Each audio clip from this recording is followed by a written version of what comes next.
నోరు మంచిదైతే ఊరు మంచిది అన్నారు.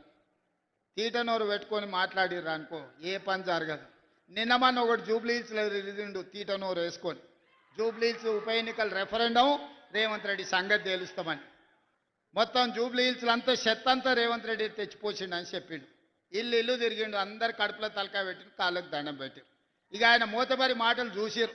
వీని తీట అనగాలంటే వీని బండకేసి కొట్టాలని గెలిపించుడే కాదు, 25,000 మెజారిటీ ఇచ్చి బండకేసి కొట్టి బొంద పెట్టారు జూబ్లీహిల్స్లో. మరి రెఫరెండం అన్నాడు సిగ్గు లేకుంటే ఒక నెలనని ఇంట్లో వండుకోవాలి కదా. మళ్ళీ లేచి మళ్ళీ రోడ్ల మీద తిరుగుతూనే ఉన్నాడు, మళ్ళీ అబద్ధాలు చెప్తూనే ఉన్నాడు. మళ్ళీ ఈసారి సర్పంచ్ ఎన్నికలలో ఎట్లా కొడతారో అయ్యా మీ ఇష్టమే. మా అక్కలు సలాకి కాల్చి వాత పెడతారో లేకపోతే మా పిల్లలు కోదండం వేసి కొడతారో నాకు తెలియదు, కానీ వాళ్ళని సలాకి కాల్చి వాత పెట్టుర్రి.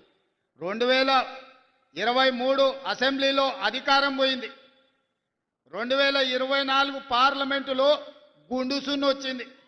తర్వాత ఎమ్మెల్సీ ఎన్నికల్లో అభ్యర్థులు దిక్కులేరు. మన రెఫరెండం అంటే బండకేసి కొట్టిరు. 4 సార్లు ప్రజలు వంగబెట్టి ఈపు మీద బుద్ధి చెప్తే కూడా బుద్ధి రాలేదు. నిన్నగాక మన శ్రీహరి అన్న కూడా మంచిగా చెప్పిండు, నీ అతి మాటలు నిన్ను చూసినోడు ఎవ్వడు నీకు ఓటేయర్రా స్వామి, నీ బుద్ధి మార్చుకో అని.